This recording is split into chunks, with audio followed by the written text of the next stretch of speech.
हाथ अपना छुड़ाइए तां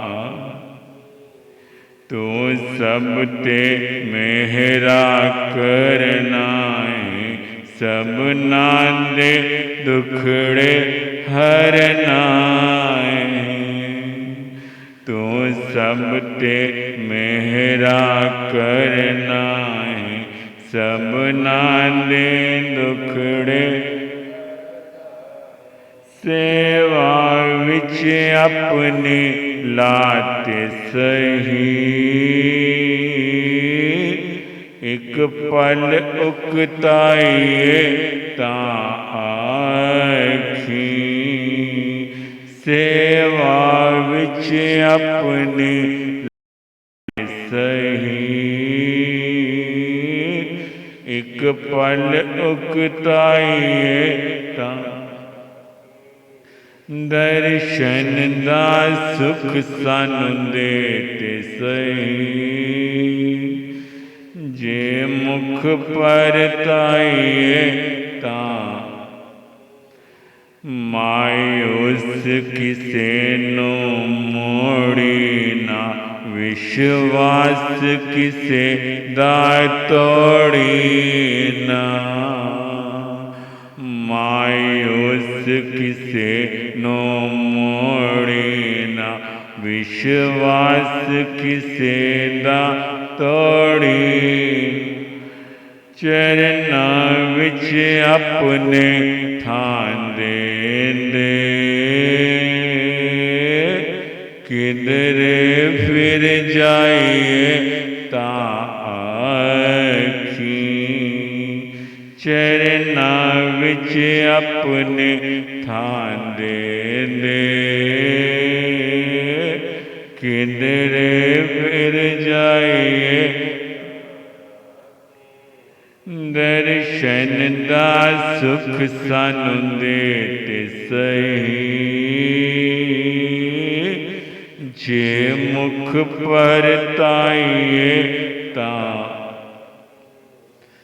तू दाता ए तू स्वामी तू सतगुरु अंतर्यामी तू दाता ए तू स्वामी तू सतगुरु अंतर्यामी साहिल ते विक्रम कमा साइया ना शुक्र मनाइए तां आखी साहिल ते विक्रम कमा साइया ना शुक्र मनाइए तां दर्शन दा सुख सानू दे ते सही जे मुख परताइए तां आखी हो बा फड़ ले गुरु जी एक वारी हाथ अपना छुड़ाइए तां आखी दर्शन दा सुख सानू दे ते सही जे मुख परताइए तां आखी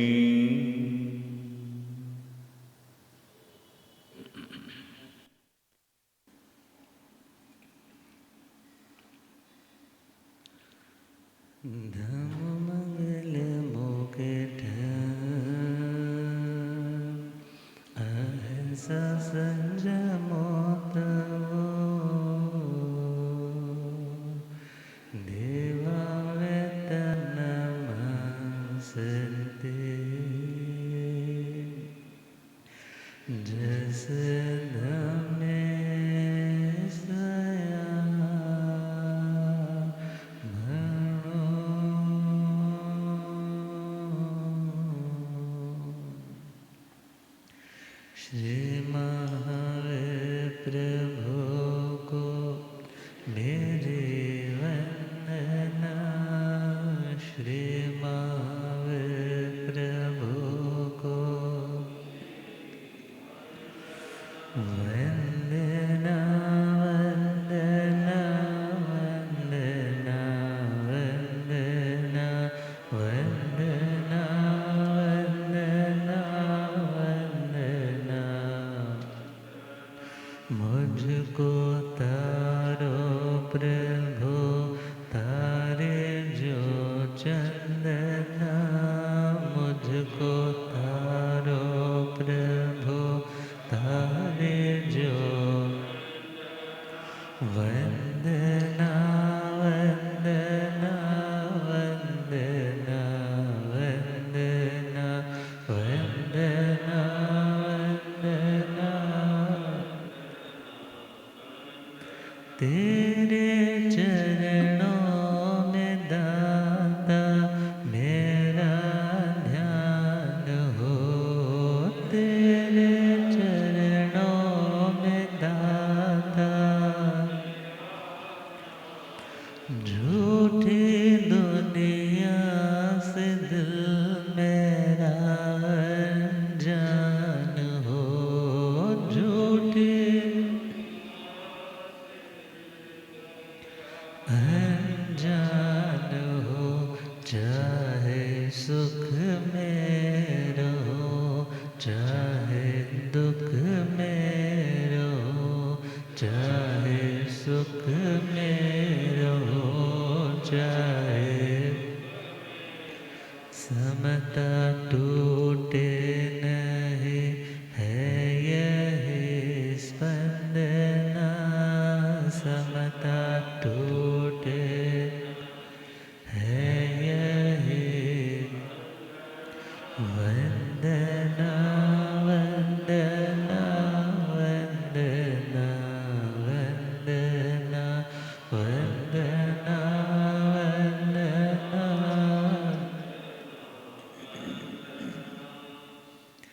अनंत अनंत शांति के निकेतन शासनपति श्रमण भगवान महावीर स्वामी के पावन चरण रविंदों में हार्दिक भावना वंदन नमन।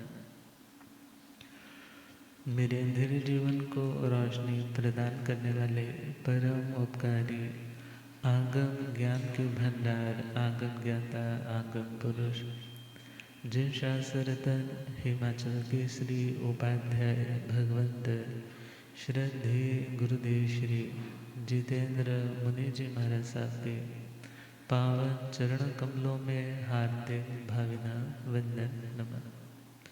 पाठ पर विराजमान तपस्वी रतन श्री प्रभु मुनि जी महाराज साहब के चरणों में हार्दिक भावना वंदन नमन।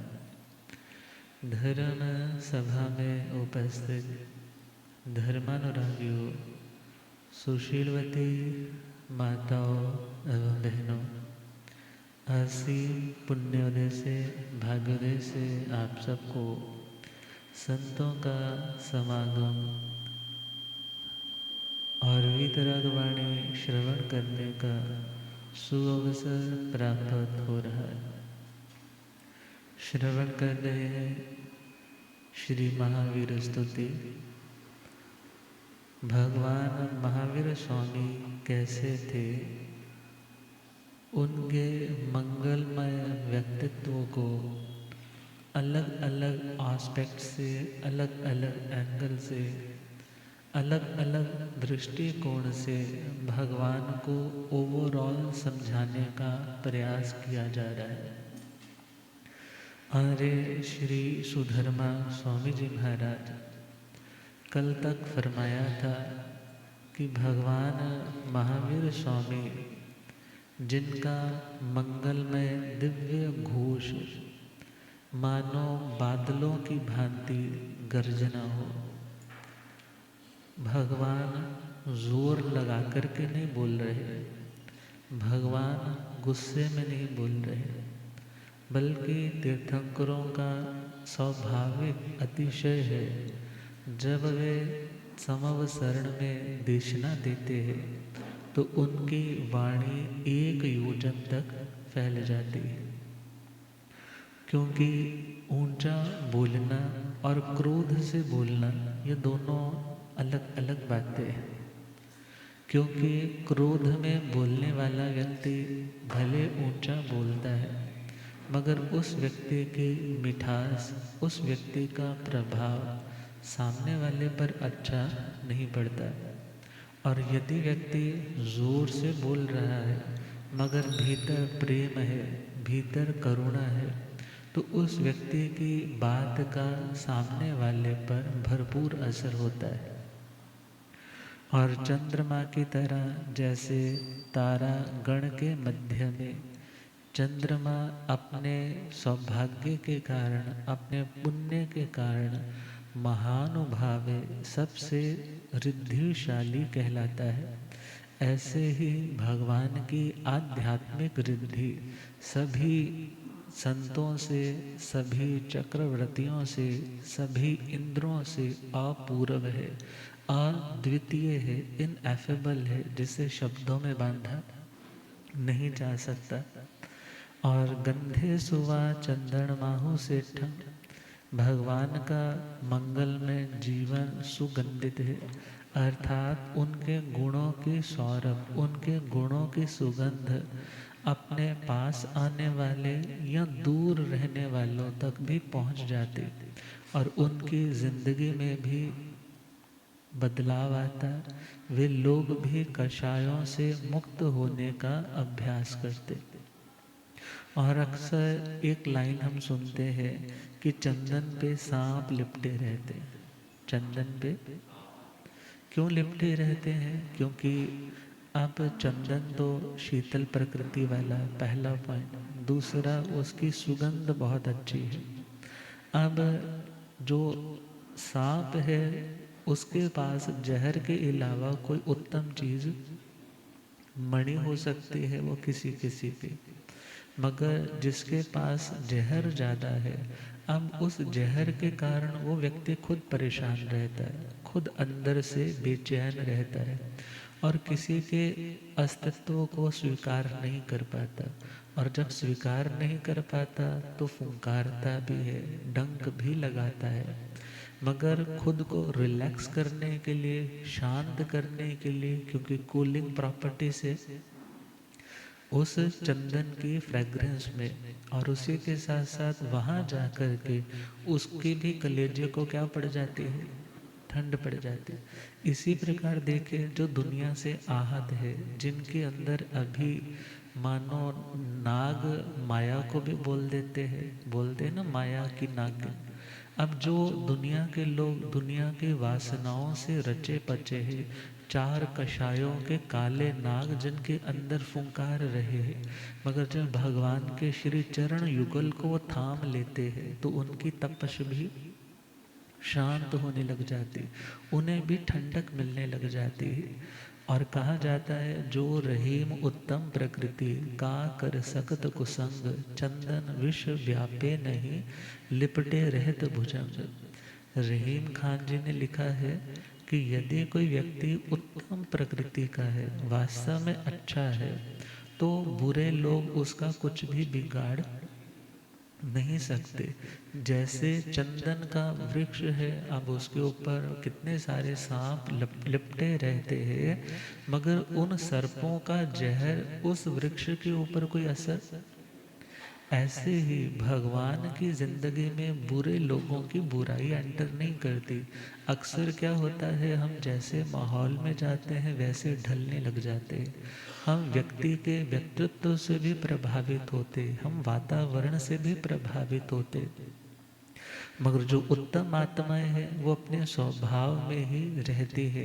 वो अपने स्वभाव में रहते हुए दूसरे को तो प्रभावित करती है, मगर किसी और के प्रभाव में आकर अपने उत्तम स्वभाव को छोड़ती नहीं।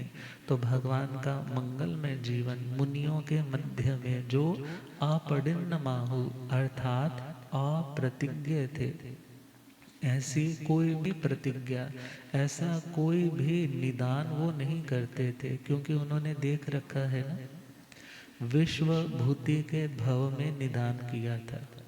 कौन से भव में? बात छोटी सी थी कि भाई जब घर में थे तब भी उसने जाल साजी की, और जिस उद्यान में वो अपनी पत्नियों संग क्रीड़ा कर रहे थे तो वो उसने षड्यंत्र के माध्यम से कैप्चर करवाया और इन्हें बोला युद्ध के लिए तैयार हो जाओ, युद्ध भूमि में जाना है। मगर जब जाकर के देखा कि युद्ध भूमि तो कुछ है ही नहीं, जब लौट कर आए तो पहरेदारों ने मना कर दिया कि अब आप इस गार्डन में एंटर। गुस्सा आ गया। अब ऐसा क्रोध आया, देखा कि रिश्ते भी सच्चे नहीं है, अपने ही छलने लग जाते हैं। तो उन्होंने संतों के पास जाकर के जैन भागवती दीक्षा अंगीकार कर ली।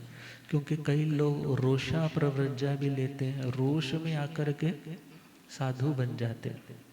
घर वाले आते हैं, मनाते हैं, गलती भी मानते हैं, तुम लौट चलो, तुम जैसा कहोगे वैसा करेंगे। वो बोले कि मैं अब क्या लूँगा, दीक्षा ही लूँगा, दीक्षा में ही स्थिर रहूँगा, मेरे को आपका ये झूठा वैभव चाहिए नहीं। अब जैसे ही बहुत कुछ मनाने पर भी जब हार करके लौटे हैं तो वो साधना में तल्लीन हो जाते हैं। मांस खमण है, कभी व्रत है, कभी बेला है, कभी आठ है, कभी और लंबी तपस्या। और एक बार उधर से गुजर रहे हैं उन्हीं के भाई वो विशाख भूति, और जैसे ही वो अपने अंग रक्षकों के साथ घिरे हुए और उधर से वो संत उन्हीं का भाई जो तपस्या के कारण नाजुक देह वाला बन चुका है, एक गाय की टक्कर लगती है जो अभी अभी डिलीवरी जिसकी हुई है, जिसने बच्चे को अभी सद्या प्रसूत है, और जैसे ही वो आई संत में टकराई और संत धाराशायी होकर के नीचे गिर गए। जैसे ही नीचे गिरे उन्हें कोई प्रॉब्लम नहीं हुई, उन्होंने मन में सोचा कोई बात नहीं, कोई कर्म उदय में था ऐसा हो गया। मगर जैसे ही उन लोगों ने अट्टहास किया, मजाक उड़ाया, खिल्ली उड़ाई, अरे ये वही विश्वभूति है जो कभी घर में था तो किपित्थ नाम के उस वृक्ष के फलों को एक मुक्का मारता था वृक्ष पे और फलों के ढेर धरती पे बिछ जाते थे। और जैसे ये सुना ईगो जाग गई। क्या जाग गई? और जब अहम को चोट पहुंची तो अपने अहम को सुरक्षित रखने के लिए जिस प्रोटेक्टिव शील्ड को व्यक्ति यूज करता है उसका नाम है गुस्सा। उसका नाम क्या है? अब गुस्सा बहुत आया और गुस्से के कारण आज तो कुछ कर नहीं सकते थे, मगर ये बता दिया कि मेरे में शक्ति आज भी उतनी ही है। उन दोनों हाथों से गाय को सिंघों से पकड़ा और जोर से ऊपर आकाश की ओर उछाला। साधु को ये करना उचित नहीं, कितनी अयत्ना है। मगर जब अहम पे चोट पड़ी, क्रोध आया, कषाय में गए, बड़े बड़े साधु भी क्या हो गए, मगर उससे कल्याण नहीं हुआ। निदान किया कि मेरी साधना का, मेरी तपस्या का यदि कोई फल हो, आकर्षण धारा ले लिया, यदि कोई फल हो तो मैं कैसा बनूं? महाबलशाली बनूं। कैसा बनूं? अब आने वाले टाइम में महान बलशाली भी बन गए, क्योंकि साधु बनने के बाद तो देव भव के बाद वो सुनते हैं त्रिपृष्ठ का भव। कौन सा भव? अब इतनी शक्ति है, इतना उसके पास साहस है, बड़े बड़े दुर्दांत राजाओं को भी उसने हरा दिया। और वो घटना भी सुनते हैं जब एक शैया पालक की छोटी सी मिस्टेक, बड़ी मिस्टेक नहीं, छोटी सी मिस्टेक, क्या किया था उसने? रात भर वो जो म्यूजिकल इंस्ट्रूमेंट्स बज रहे थे, राजा ने ऑर्डर किया जैसे मुझे नींद आए इसको बंद करवा देना, मगर उससे तो बहुत स्वाद आ रहा था और उसने बंद नहीं करवाया। जब राजा उठा, देखा अभी तक चल रहा है, उससे पूछा तुमने बंद क्यों नहीं करवाया?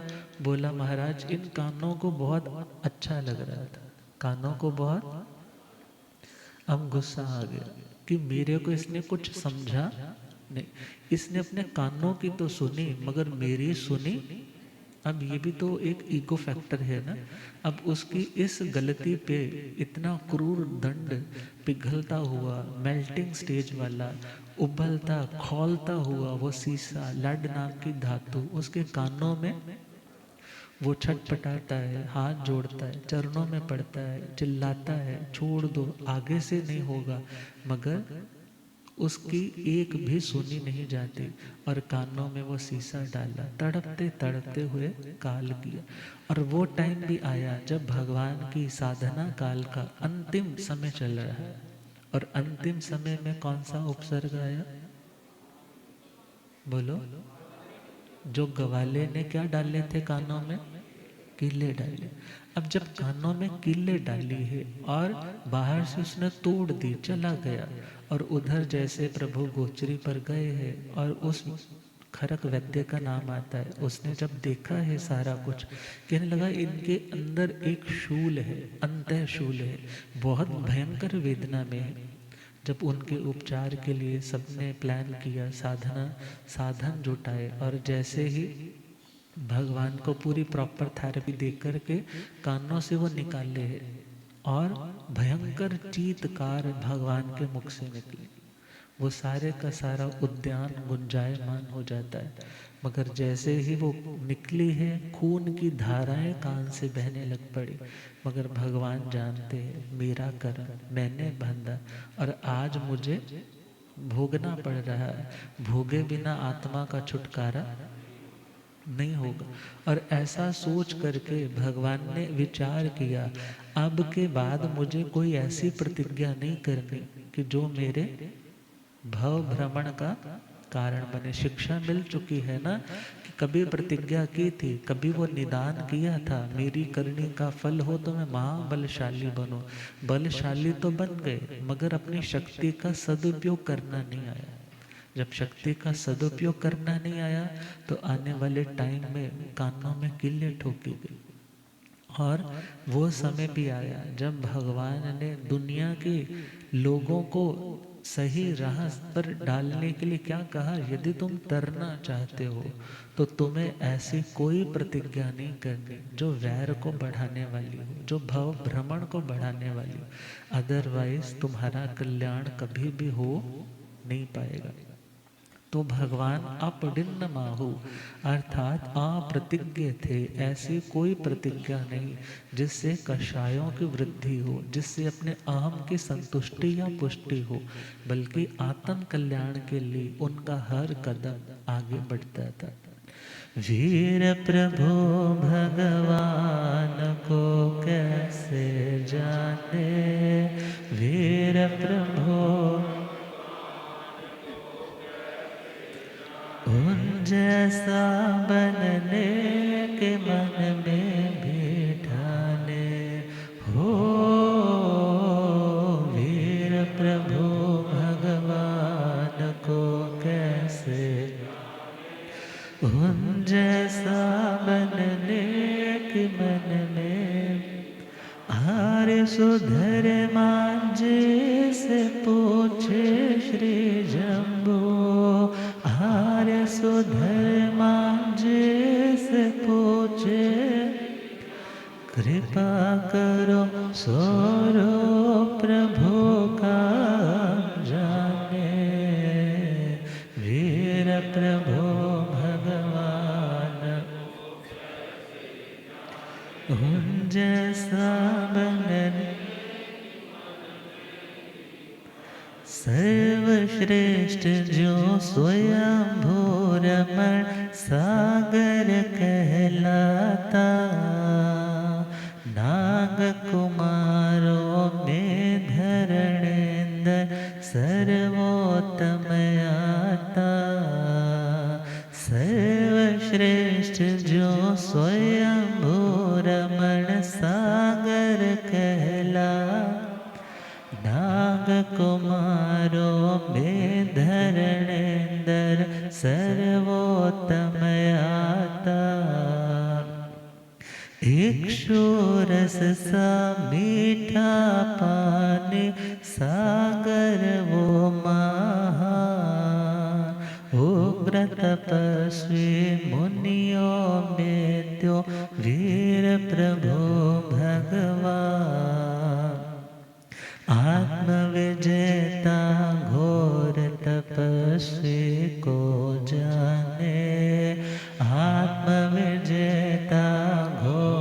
तपस्वी उन जैसा बनने के मन में भी ठाने हो वीर प्रभु भगवान को कैसे उन जैसा बनने। तो 20वीं गाथा का ब्रीफली हमने सुना कि 20वीं गाथा में आगे भगवान के बारे में आर्य श्री सुधर्मा स्वामी जी क्या फरमाया। जहाँ स्वयंभू उदहीन सेठे जहाँ स्वयंभू नागे सुवाधर निंद माहु सेठे नागे सुवाधर निंद माहु खोद एवा रस वे जयंते तवो वहाणे मुनि वे जयंते पूछे सोणं समणा माणाय पूछे सोणं समणा अगारे नोया परते थे आया अगारे नोया। जब किसी के बारे में पूछा जाता है कि आपके दिल में मेरे लिए कितना प्यार है, बचपन में होते थे ना, तो क्या बोलते थे, जितना सागर में पानी है।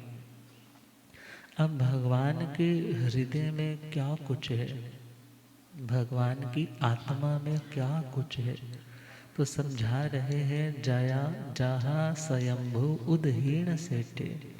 जैसे दुनिया में समुद्र तो असंख्यात है, समुद्र तो उनकी काउंटिंग हम नहीं कर पाएंगे, ढाला पाला का थोकड़ा करेंगे तो कुछ समझ आएगा असंख्यात कितना होता है अनुयोग द्वार जी सूत्र में। तो खैर जहाँ स्वयंभू उदहीन सेठे, वो स्वयंभू रमण नाम का समुद्र जहाँ हम बैठे हैं वो तो एक आइलैंड है ना, देखा जाए वो एक द्वीप है, जम्बू द्वीप। क्या नाम है? अब जम्बू द्वीप यदि 1,00,000 योजन का है तो यदि उसके सराउंडिंग में चले चक्रवाल की तरह ऐसे घूम रहा है, वो कौन है? लवण समुद्र। अब उसका परिमाण कितना? 2,00,000 योजन।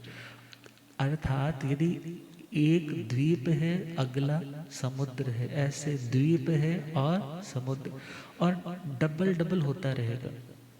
कैसे होता रहेगा? यदि ये 1,00,000 है, अगला 2,00,000 है, आगे चलेंगे तो वो 4,00,000 का धातकी खंड है, आगे बढ़ेंगे तो 8,00,000 का कालोदधी समुद्र है, और आगे बढ़ेंगे तो 16,00,000 का वो पुष्कर द्वीप। ऐसे बढ़ते चले असंख्याता द्वीप समुद्र लांघने के बाद जो सबसे लास्ट में जाकर के समुद्र आता है उसका नाम है स्वयंभू रमण समुद्र। अब स्वयंभू रमण समुद्र सबसे बड़ा है विस्तार की दृष्टि से, और स्वयंभू वर्ड है स्वयंभू। स्वयंभू किसे बोलते हैं? स्वयंभू का मतलब अपने आप होने वाला। स्वयं भवति इति स्वयंभू, जो अपने आप होता है, किसी के देने से वो नहीं बनता, बल्कि वो अपनी एबिलिटी से वैसा होता है, उसे क्या बोलेंगे? स्वयंभू। क्योंकि यदि हम इन समुद्रों की बात करें, ये कालोदधी इत्यादि, अब इन समुद्रों तक तो नदियां भी जाती है ढवाई द्वीप तक, मगर और आगे बढ़े तो वहां पर नदियां नहीं गिरती, वहां पर नदियां, अब कुएं तो है, सरोवर भी है, मगर इस तरीके से नहीं जैसे हजारों नदियां इकट्ठी होकर के बोलते हैं जी कहाँ जा रहे हैं, समुद्र की ओर जा रहे हैं। बल्कि वहाँ पर स्वतः, स्वतः मतलब ऑटोमेटिकली आप काय के जीव पैदा होते हैं, टाइम ड्यूरेशन कंप्लीट होने पर चले जाते हैं।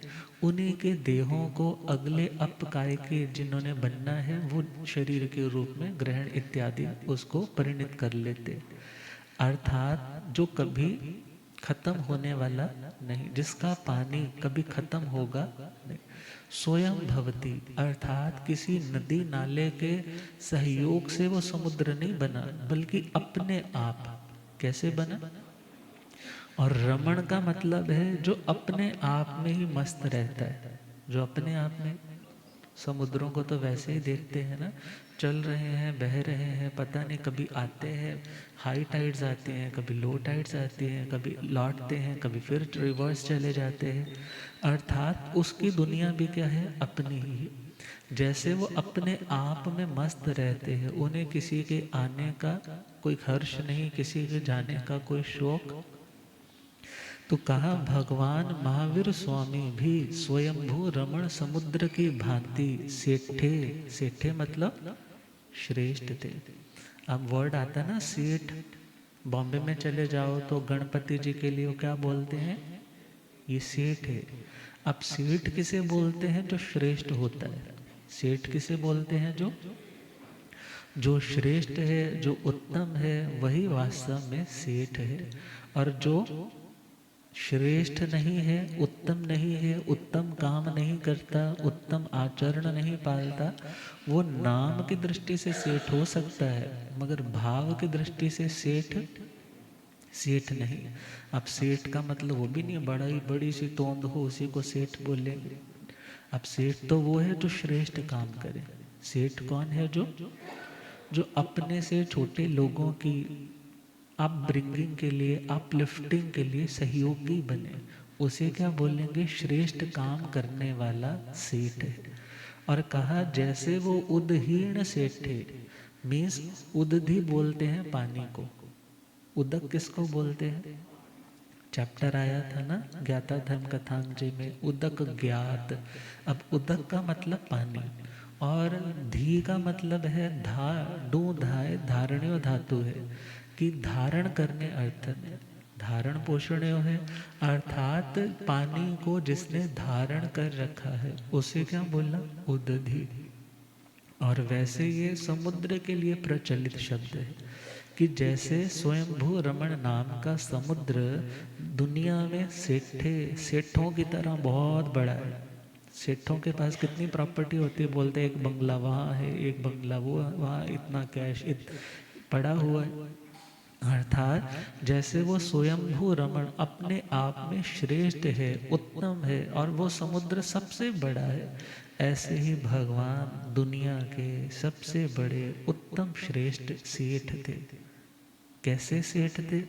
जो दूसरों के भले के लिए, दूसरों को देने के लिए अपने ज्ञान के कितने लोटे बहा दिए उन्होंने, मगर जैसे समुद्र से कितने भी लोटे पानी क्यों ना निकालो, वो समुद्र कभी खाली नहीं होता। ऐसे ही भगवान का जो ज्ञान है वो भी अथाह है, उसकी अतल गहराई है। अतल का मतलब कि नीचे का सरफेस, नीचे का तल दिखाई ही नहीं दे।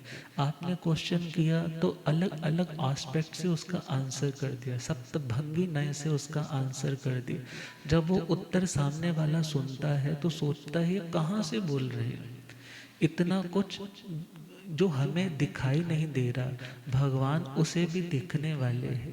और भगवान का ज्ञान जो कभी विकृत नहीं होता। क्या नहीं होता? जो ऐसे स्वयंभू रमण समुद्र का जो जल है वो दूध की भांति निर्मल रहता है। जैसे दूध निर्मल है, बोले उस पानी की भी यही क्वालिटी है, वो भी निर्मल रहता है। और ध्यान देना है, कोई अच्छी चीज़ जब कोई गलत चीज़ उसमें मिक्स हो जाती है तो वो विकृत भी हो सकता है। और जैसे वहाँ तक कोई इम्प्योरिटी, कोई गंदे तत्व पहुँचते नहीं तो वो खराब भी नहीं होता। और देखा जाए भगवान के पास यदि सपोज कोई गलत व्यक्ति आकर के अपनी ओर से कुछ शब्द बोल कर के भी जाता है तो भगवान उसे एक्सेप्ट करते नहीं, भगवान उसे एक्सेप्ट। और यदि सपोज एक्सेप्ट आया भी है ना, तो फिल्ट्रेशन के इतने फिल्टर्स लगे हुए हैं ना कि वो सारी गंदगी को उठा करके बाहर, और जो प्योर है, जो सार है, उसी को ग्रहण करते। तो भगवान स्वयंभू, स्वयंभू मतलब भगवान किसी के बनाए से भगवान नहीं है। भगवान किसी के बनाने से भगवान नहीं है। बहुत से कह देते ना, भक्त ही तो भगवान की प्रसिद्धि करते हैं, भक्त ही तो भगवान को भगवत्ता का दर्जा देते हैं, मगर ऐसा नहीं। जो वास्तव में भगवान है उसे कोई प्रॉब्लम नहीं है, तुम उसे भगवान मानो या। और जो मान्यता करवाते हैं कि मैं भगवान हूँ, यहाँ चमत्कार दिखा दिया, वो काम में कोई रुकावट डाल दी नहीं मान्यता की, तो वो भगवान, वो देवी देवता हो सकते हैं, मगर जो भगवान है वो किसी के बनाने से भगवान नहीं होता, बल्कि वो तो स्वतः सिद्ध भगवान है। वो स्वतः भीतर की अपनी एबिलिटी के कारण, अपनी योग्यता के कारण उस भग का मतलब है ऐश्वर्य। ऐश्वर्य रिद्धि, कौन सी रिद्धि? आध्यात्मिक गुणों की रिद्धि से युक्त है, इसलिए भगवान सच्चे अर्थों में भगवान है और स्वयं बोध को प्राप्त करते हैं। किसी गुरु के तीर्थंकर शिष्य नहीं बनते। जो तीर्थंकर होते हैं वो किसी के आगे जाकर के दीक्षा ग्रहण नहीं करते, बल्कि स्वतः पूर्व जन्मों की साधना है। ऐसा चारित्र मोहनीय कर्म का क्षोभम है, दर्शन मोहनीय कर्म का क्षोभम है कि वह स्वतः ही जागृत होते हैं और लोक व्यवहार निभाने के लिए, जीताचार निभाने के लिए वो लोकांतिक देव आ जाते हैं। तो भगवान स्वयं बुद्ध होते हैं, किसी के समझाने से बोधों को प्राप्त नहीं, बल्कि जिन्हें ऑटोमेटिकली बाय नेचर, जिनका स्वभाव रूप से वो कर्म का क्षय हो रहा है, तो उन्हें किसी के शिक्षा की, उपदेश की, किसी के सानिध्य की आवश्यकता नहीं। मगर इतना ध्यान रखना है, भगवान ने पूर्व जन्मों में तो गुरु बनाए थे। पूर्व जन्मों में तो बिल्कुल बैक चले जाएं, बिल्कुल पीछे चले जाएं, जब सम्यक्त्व के बीज इकट्ठे कर रहे थे, बोने जा रहे थे। नया शहर के भव में उन्होंने संतों का समागम किया। अब रास्ता भटक गए थे, रास्ता भटके हुए मुनियों को पहले तो आकर बुला कर के उन्हें गोचरी पानी, भोजन इत्यादि निर्दोष बहराया, अंदर से खूब प्रसन्नता के साथ, संतुष्टि के साथ। और जब वो जाने लगे हैं तो भी रास्ता बता रहे हैं कि आप जो भटके थे वो मैं आपको राजमार्ग तक, मेन हाईवे पे छोड़ देता हूँ। रास्ते में जब पहुंचे हैं, लास्ट जब उनकी संतों के साथ इंटरेक्शन है, तो संतों ने उन्हें जैन धर्म के सिद्धांतों की बात सुनाई, 5 अणुव्रतों की बात सुनाई और आत्मा और शरीर की भिन्नता की बात सुनाई। अर्थात जो 7 कुव्यसन इत्यादि है, इनके बारे में समझा करके, नवकार मंत्र के बारे में समझा करके, दयामय धर्म के बारे में समझा करके उसके संस्कारों को और सींच दिया और वहाँ से चले। तो पहले गुरु तो कौन थे? जिन्होंने कुछ हित शिक्षाएं दी थी। क्योंकि जो हमारे गु का मतलब है अंधकार और रू का मतलब है दूर कर दे, और चले तो जो हमें गुप्त रहस्य बताए मोक्ष में जाने के, जो हर किसी के साथ शेयर नहीं किए जाते, अर्थात उसे भी गुरु बोला जाता है। और गुरु हैवी को भी बोला जाता है, जिसका दर्जा बहुत भारा होता है, जिसकी ड्यूटी बहुत हैवी होती है। क्योंकि शिष्य को तो कोई लेना देना नहीं ना। जैसे घर में माता पिता बड़े होते हैं, तो घर में क्या हुआ, क्या प्रॉब्लम है, तो सब चीज़ का निपटारा किन्हें करना रहता है, सारा बोझ किनके कंधों पे रहता है। बच्चे तो बड़े आराम से, और सपोज अचानक किसी के पिता की डेथ हो जाती है ना, तो पता चल जाता है कि पिता की रिस्पॉन्सिबिलिटी क्या होती है। अर्थात जिनकी हैवी ड्यूटी है, जिनकी ड्यूटी कैसे है, जिनकी ड्यूटी बहुत हैवी है, और उन्हें भी क्या बोला जाता है, गुरु बोला जाता है। तो कहा वो पहले गुरु थे, फिर आगे बढ़े तो फिर उनके दूसरे गुरु कौन थे? भगवान आदिनाथ जी। कौन थे? मरीचि के भव में आए तो कौन गुरु बने? दीक्षा ली थी ना, भले फिर बाद में साता की उन्हें चाहना होने लग पड़ी और उन्होंने त्रिदंडी का वेश धारण करके परिव्राजक दीक्षा ले ली थी। अब विचार करना है, चलते रहे और इस भव से पूरा भव की बात करें, भगवान के इस भव से पूर्व भव की बात करें तो देवलोक का, उससे पूर्व की बात करें तो नंदन का। कौन सा भव? अब वो नंदन के भव में भगवान ने 1,00,000 वर्ष तक तपस्या की। कितने? और कौन सी तपस्या की? मास खमन पारणा, 1 दिन पारने का, 1 महीना अनाहार तपस्या, कोई पानी नहीं, निर्जल तपस्या और पारणा। भले निर्जल तपस्या की धारणा नहीं है, मगर उस टाइम अक्सर सत तपस्या कैसी चलती थी? निर्जल चलती थी। और 11,00,000 से ऊपर तक के मांस खमण आ जाते हैं। इतनी लंबी उन्होंने तपस्या की। तभी तो लास्ट वाली पंक्ति में क्या बोल रहे हैं? तब वो हाणे मुनि भेजे अंते, जो तपस्या के क्षेत्र में भी मुनियों में सबसे उत्कृष्ट तपस्वी थे। तो पहली लाइन तो है जहाँ स्वयंभू उदहीन सेठे, जैसे वो स्वयंभू, स्वयं पैदा होने वाला, स्वयं बनने वाला समुद्र स्वयंभू रमण, ऐसे ही भगवान पूर्व जन्मों की अपेक्षा से उनके गुरु थे, मगर इस जन्म में देखे तो भगवान ने किसी के आगे दीक्षा ग्रहण, भले उस टाइम भी भगवान पार्श्वनाथ जी की परंपरा एग्जिस्ट कर रही थी, क्योंकि भगवान के टाइम भी भगवान के स्वयं के माता पिता भगवान पार्श्वनाथ जी की परंपरा के श्रावक और श्राविका थे, मगर भगवान ने किसी और के आगे दीक्षा ग्रहण नहीं की। इसलिए भगवान को क्या बोला? स्वयंभू। और रमण शब्द साथ ही आता है, जो अपने आप में रमण करते हैं, अपने आप में आत्म स्वभाव में ज्ञाता दृष्टा के भावों में जो डूबे रहते हैं, मगन रहते हैं, उन्हें दुनिया की कोई भी अनुकूल या प्रतिकूल परिस्थिति आत्म भाव से विचलित नहीं करती, क्योंकि परिस्थिति हमेशा बाहर होती है और मनस्थिति हमारे कंट्रोल में होती। हर बार परिस्थिति हम चाहें तो इंस्टेंटली चेंज नहीं कर सकते, मगर हाँ, अपनी मनस्थिति को तो इंस्टेंटली चेंज करना, खुद को पॉजिटिव रखना, ये किसकी चॉइस होती है? ये अपनी चॉइस है। क्योंकि ज़्यादा स्ट्रेस में आएंगे तो नया रोग लगा बैठेंगे, ज़्यादा स्ट्रेस में आएंगे तो कोई गलत डिसीजन ले बैठेंगे, आवेश में चले जाएंगे। मगर भगवान का मार्ग कौन सा?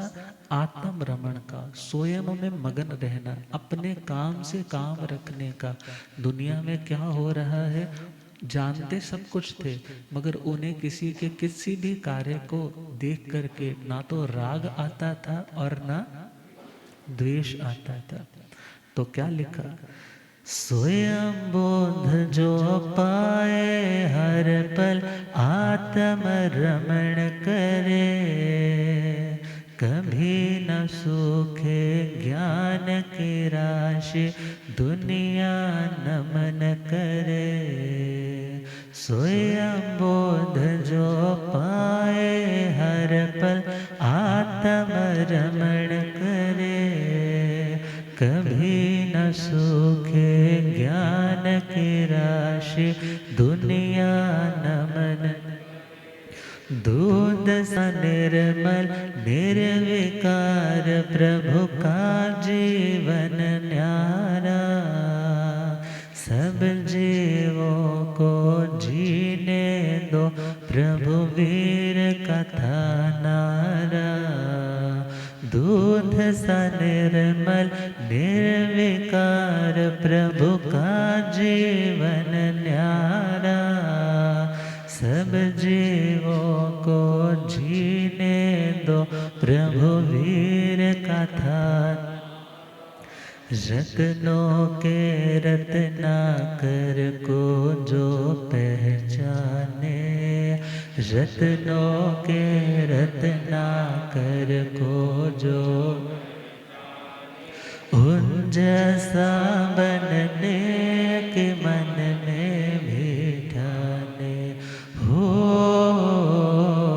वीर प्रभु भगवान को कैसे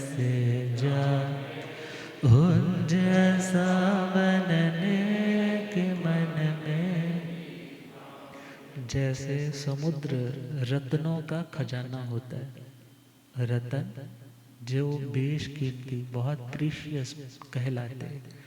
तो समुद्र में से तो रतन कितने निकलते हैं, और स्वयंभू रमण समुद्र जो सबसे बड़ा समुद्र है, इट मीन्स उसके पास खजाना भी उतना ही बड़ा होगा। तो भगवान का जीवन पहला जो स्वयंभू रमण समुद्र की भांति अनंत ज्ञान से भरपूर है। भले ये स्वयंभू रमण समुद्र, इसकी तो लंबाई चौड़ाई गहराई आ जाएगी उस कोई ना कोई कैलकुलेशन में, मगर भगवान का ज्ञान, भगवान की समता, भगवान की समाधि, भगवान की शांति, ये सारे गुण कैसे है, अनंत है। नीचे जाएं तो गहराई नहीं पता चलेगी, ऊपर जाएं तो ऊंचाई पता नहीं चलेगी, विस्तार में जाएं तो कोई और छोर दिखाई नहीं देगा। मगर हाँ, उपमा है ना, क्योंकि दुनिया में जो दी बेस्ट, जो सबसे ग्रेटेस्ट चीज है, उसी से आर्य सुधर्मा स्वामी जी समझा रहे हैं। जैसे समुद्र रत्नों का भंडार होता है, ऐसे भगवान के जीवन में कितने जन्म, अनंत जन्म, अनंत जन्मों के अनुभव भी तो साथ में है। अनंत उपकारी, आत्मा का हित करने वाली अनमोल शिक्षाएं भी कहाँ है। जब भगवान बोलते हैं, मानो वो रत्नों का पिटारा खोल रहे, वो सम्यक ज्ञान, सम्यक दर्शन, सम्यक चारित्र, सम्यक तप, अर्थात भगवान का जीवन स्वयंभू रमण समुद्र की भांति। और समुद्र कभी अपनी मर्यादा से बाहर नहीं आता, और जो मर्यादा से बाहर आता है, इट मीन्स वो भी समुद्र नहीं, वो खाड़ी हो सकती है। और एक लाइन मैंने कहीं और पढ़ी थी, क्योंकि समुद्र में जब ऑयल्स वगैरह भी है, पेट्रोलियम डीजल इत्यादि भी कहाँ से है, वो नीचे धरती से जब उनको निकाला जाता है तो बहुत बार लीकेज हो जाती है। लीकेज हो जाती है तो अंदर आग लग जाती है, और उस आग लगने के कारण सपोज एक्स्ट्रा पानी हो रहा है तो वो भी मेंटेन हो जाता है। अब वो तपस्या करते हैं, एनर्जी बढ़ती है, मगर वो अपनी तपस्या के माध्यम से अपनी एनर्जी को क्या कर लेते हैं, बैलेंस कर लेते हैं। गुरुदेव पधारे। हो रब मेरा सतगुरु बन के आया मैनू,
हो रब मेरा सतगुरु बन के आया मैनू, भूलिया गम ज्ञाता आगम पुरुष शास्त्रतन हिमाचल के श्री उपाध्याय भगवंत श्रद्धे गुरुदेव श्री जितेंद्र मणि जी। तो सामान्य जब समुद्रों में आग लगती है तो उसे वडवागन बोला जाता है। अब वो वडवा अग्नि जो चलती है तो उस टाइम पानी सूखने लग जाता है, जलीय जंतुओं को भी नुकसान होता है। मगर यदि हम स्वयंभू रमण समुद्र की बात करें तो, क्योंकि पानी में जो ज्वार भाटा आता है, हाई टाइड जो होती है, वो अढ़ाई द्वीप के अंदर वालों में तो पताल कलश होते चारों, वो पताल कलश है। मगर बाहर वाले जितने भी समुद्र हैं वहाँ पताल कलश नहीं होते। ना होने के कारण वहाँ का पानी कभी विक्षुब्ध नहीं होता, अर्थात उसमें कोई ऐसी हलचल पैदा वो तो वैसे का वैसा मेंटेन का मेंटेन रहता है, शांत रहता है। भले 1000 योजन के वो जलचर इत्यादि भी हुए, मगर उनके भी जाने से पानी की जो निर्मलता है वो खराब सपोज होती भी हो, मगर भगवान की जो आत्मा है, बाहर यदि कोई ऐसा इंसिडेंट कुछ भी हो, मगर भगवान का जो आत्म भाव है वो जरा भी विकृत होता, जरा भी विकृत होता नहीं। जो निश्चय स्वरूप में स्थिर हो चुके हैं, मगर कैसे व्यवहारिक साधनाओं के माध्यम से। तो उस लक्ष्य तक पहुंचने के लिए आर्य सुधर्मा स्वामी जी आगे क्या गाइडेंस देंगे, कल सुनेंगे इन्हीं शुभ भावों के साथ। श्रद्धेय गुरुदेव जी।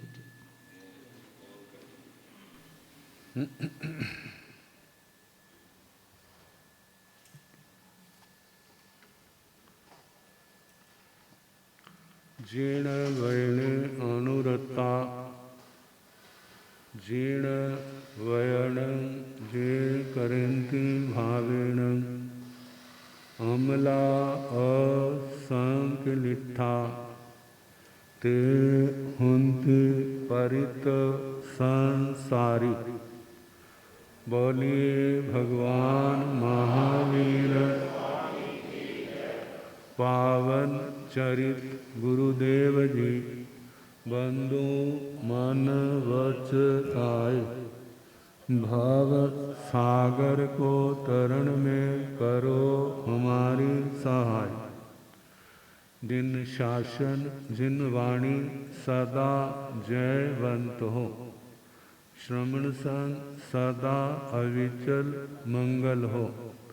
मुक्ति को प्राप्त श्रमण भगवान महावीर स्वामी उनकी परम पावन कल्याणी भागवती वाणी वाचक प्रमुख श्री इंद्रभूति गौतम आदि गणधर भगवंत युग प्रधानाचार्य परम पूज्य श्री सुधर्मा स्वामी जी महाराज उनकी परम पावन पाठ परंपरा वर्तमान आचार्य ध्यान योगी परम पूज्य श्री शिव मुनि जी महाराज एवं गुरुजन सबके पावन चरण स्रोतों में मेरा अनंत अनंत बार वंदना नमस्कार।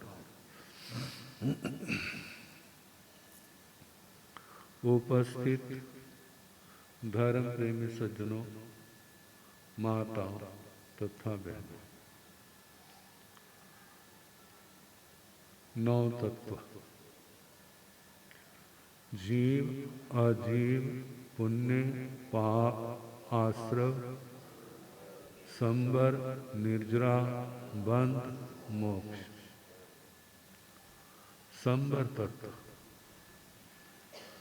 स्थावन भेदों में 10 श्रमण धर्म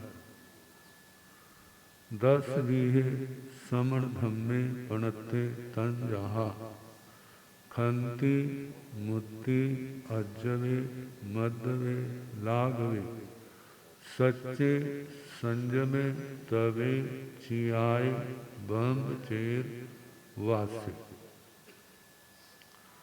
तो चौथा है मध्यवे मृदुता कोमलता। कोमलता जब बच्चा छोटा होता है ना, खुश होता है तो उसकी जुबान कैसी होती है जब वो बोलता है। बड़े बुढ़े भी उसकी रीस लगाते हैं ना। आपने भी तो लगाई होगी। कैसे बोलते हैं वैसे तोतली जो यदि ये सीधापन ये मृदुता हमारे जीवन के अंदर आ जाए तो हमारा जीवन कैसा बन जाएगा, संतों जैसा। कैसा जीवन, संतों जैसा। जे मृदुता जब हमारे व्यवहार में मन में क्रूरता नहीं रही, वो छोड़नी पड़ी। वचन का व्यवहार वो भी वैसी हो जैसे वो बच्चे बोलते हैं, सरलता पूर्वक। बच्चों की सरलता कैसी होती है पता है आपको? एक बच्चे से ना प्लेट टूट गई, क्रॉकरी की होती है ना, और माँ को गुस्सा तो आया, कहते तेरे पापा को शिकायत करूंगा। जब उसके पापा आए, कहते देखो इस बच्चे को संभालो, इसने प्लेट तोड़ दी। जब मैंने इसको मारा तो तुम मेरे को डांटोगे, आप समझाओ। और उसका बाप कहने बेटा प्लेट कैसे टूटती?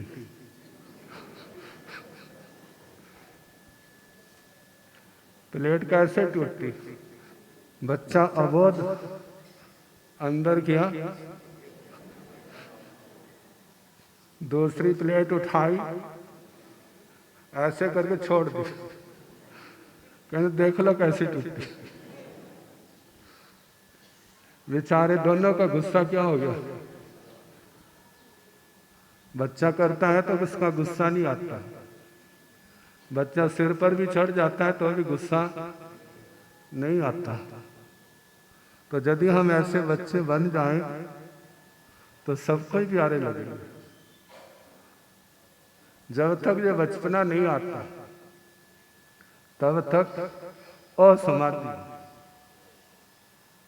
हम भगवान के वचनों को शास्त्रों में देखते हैं, बिल्कुल डायरेक्ट भगवान के मुख से निकले।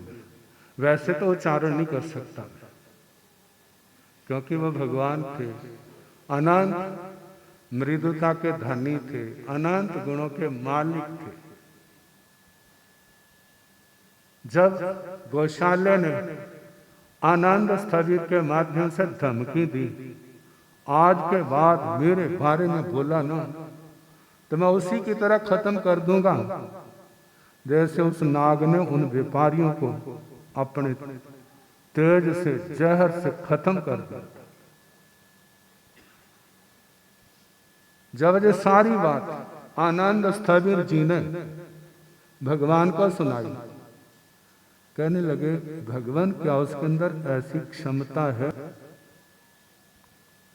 कहते जितना उसके अंदर तेज है ना, उससे अनंत गुना अणगार भगवंतों के अंदर होता है। किनके अंदर? लेकिन खंती खमा खलु अणगारा भगवंतो। अणगार जो है वो क्षमा करने में समर्थ होते हैं, वो किसी की बात से आवेश में नहीं आते। खंती खमा खलु अणगारा भगवंतो।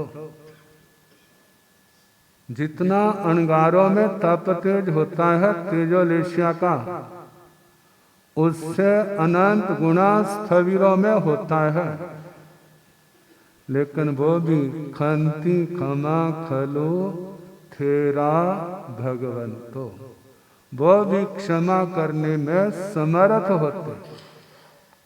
जितना स्थविरों के अंदर तेज होता है उससे अनंत गुणा अरिहंत भगवंतों के अंदर होता है। लेकिन खंती खमा खलु अरहंता भगवंतो, अरिहंत भगवान क्षमा करने में सक्षम समर्थ होते। देखो भगवान के सामने दो संतों को उसने क्या कर दिया।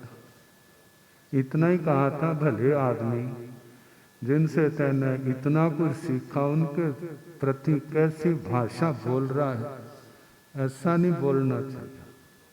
अब तम आ गया, एक भस्म हो गया और एक को वो शरीर जल गया। एक 8वें देवलोक में गए, पहले दूसरे 12वें में गए, लेकिन भगवान ने कुछ भी उसको नहीं कहा। उससे पहले कह दिया था वो आएगा, लेकिन किसी ने उससे बात नहीं करी। दो से रहा नहीं गया, दो से अपने धर्माचार्य की अशांतना अवज्ञा सुन करके रहा नहीं गया, इसलिए वो बोले। जब गौशाले ने कहा, जब भगवान के ऊपर तेजोलेशा छोड़ दी और वो चक्कर लगा करके वापिस उसके अंदर चली गई और एकदम निष्प्रभ हो गई। भगवान को जब आग पास से घूमती है तो सेक तो लगता है, लेकिन अरिहंत परमात्मा थे, अनंत अनंत सहन शक्ति क्षमा के मालिक थे। जब उनका कुछ नहीं बिगड़ा तो गौशाला कहने लगा, मेरे तप तेज से संतप्त 6 महीने के साथ ही आपकी क्या होगी, सदमस्त अवस्था में मृत्यु हो जाएगी। तो भगवान ने कहा, गौशाला मैं अभी 16 वर्ष और जीऊंगा। कितने? मैं अभी आवेश में नहीं, मेरा अभी जीवन 16 साल और है, लेकिन अफसोस तेरा 7 दिन का रह गया। कितने दिन का? 7 दिन का। अब लोगों को जब पता चला, कहने लगे देखो 2 तीर्थंकर भगवंतों का क्या हो रहा है, विवाद हो रहा है। सच्चा कौन है? जो प्रबुद्ध थे, कहने लगे समणे भगवं महावीरे। जो साधारण थे वो गौशाले को कहने लग पड़े। तो 7वें दिन वही हुआ जो भगवान ने कहा था, मतलब वाणी की मृदुता जो वातावरण को मधुर बनाती है, इनका अभ्यास करना पड़ता है। बच्चा जब खुश होता है तो मृदु बोलता है, जब खुश नहीं होता तो फिर कैसे बोलता है? फिर चिंगाड़ता है, फिर रोता है। और उसके पास यही बल है, बालानाम रोदनम बलम। बच्चों का बल क्या है? रोना।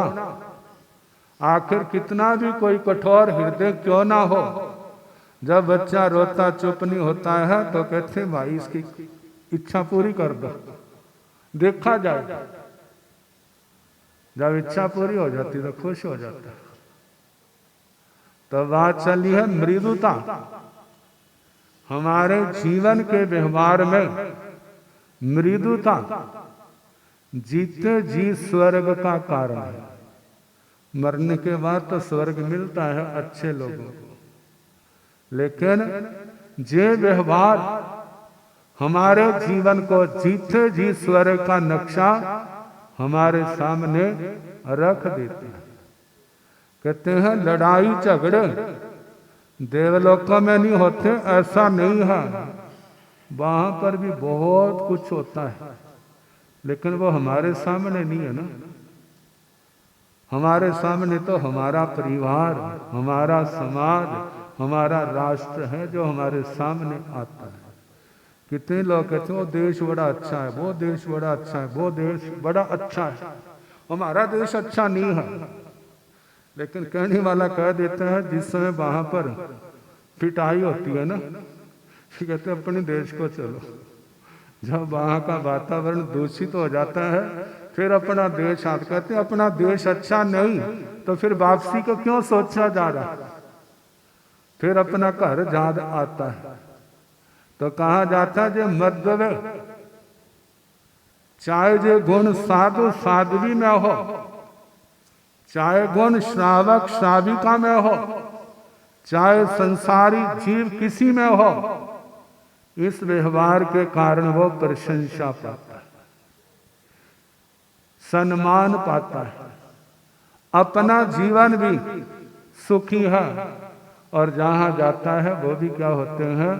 आंखों पलकों पर उठा लेती।